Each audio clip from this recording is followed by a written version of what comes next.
Growth is not about being perfect. It's about being willing to start over, to forgive yourself, and to keep moving forward. It's the Tea List Queen. Welcome to the Tea List. So, is it self love or is it self sabotage?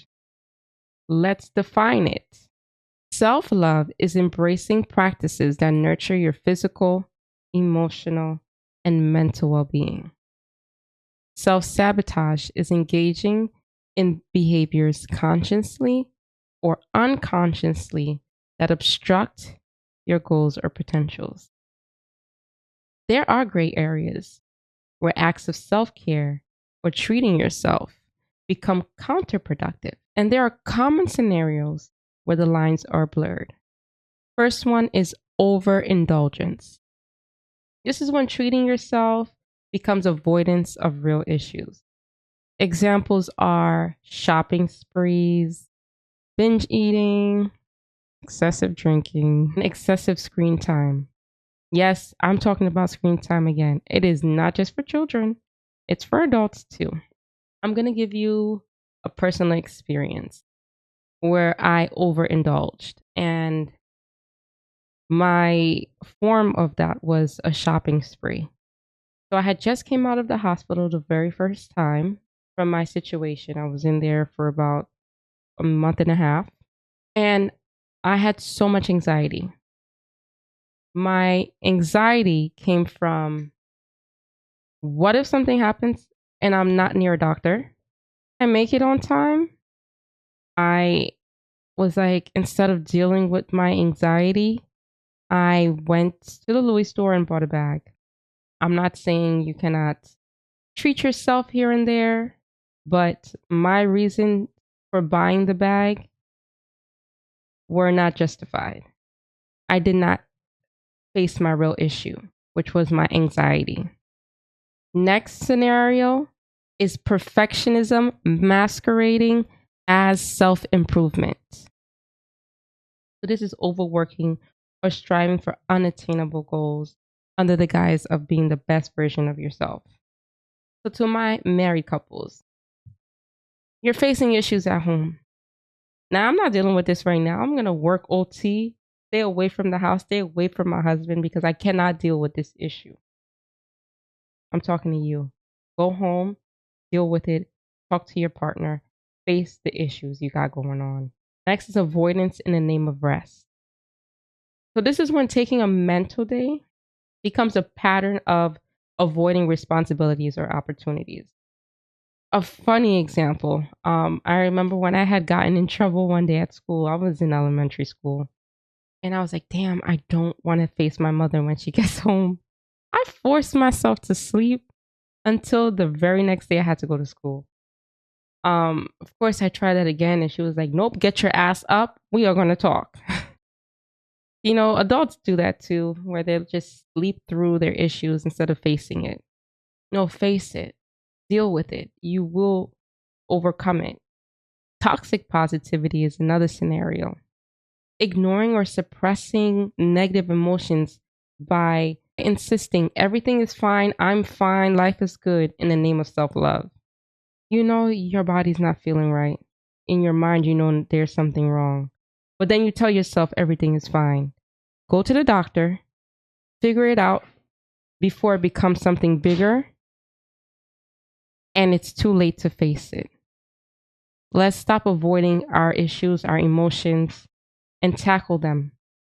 Next is justifying harmful behaviors like procrastination or overindulgence as deserved rather than wanted.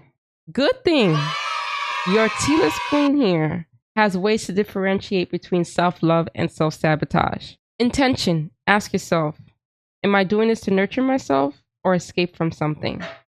Second, balance. True self love includes indulgence and discipline. So I'm here to tell you there is no such thing as a cheat day. You can have a cheat meal, not a cheat day. So a good thing would be, for example, I worked out 5 days a week. I met my goal. I drank the amount of water I should drink in a day. I finished my homework. I passed my exams. Yes, now Saturday night I can have 2 scoops of ice cream. Discipline. Don't overdo it. Next, results. Does this action bring you closer to your goals or leave you feeling stuck?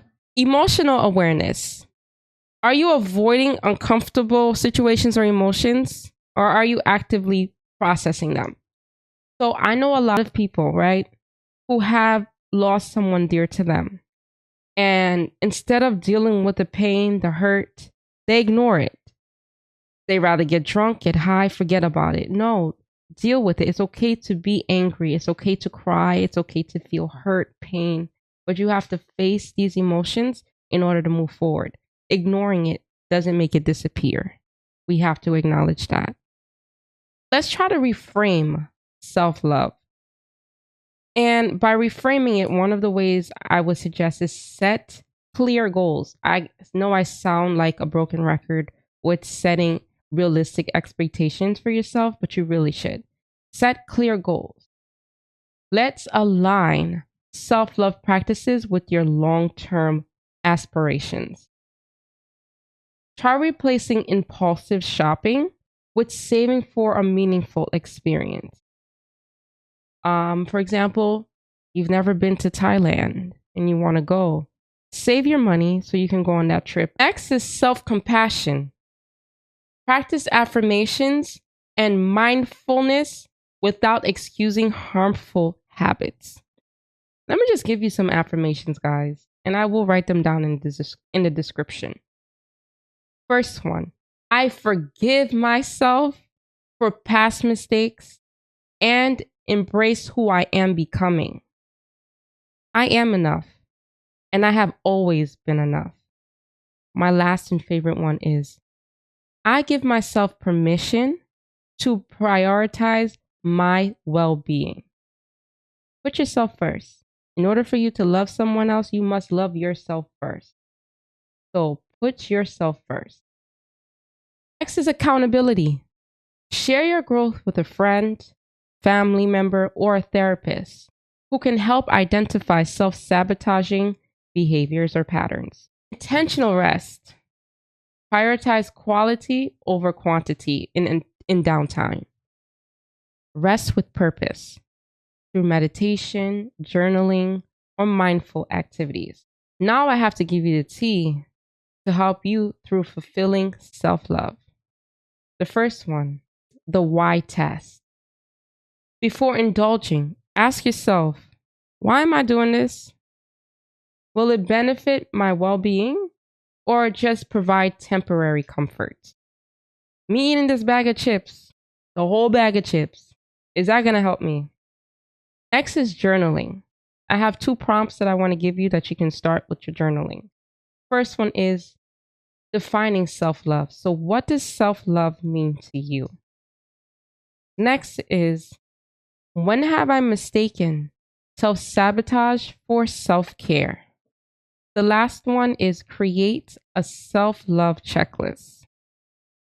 List activities that align with your goals and truly uplift you. So here's another tea that you probably never thought about. And I hope you guys take this on in your everyday life. So self-love is not a destination. It is a journey.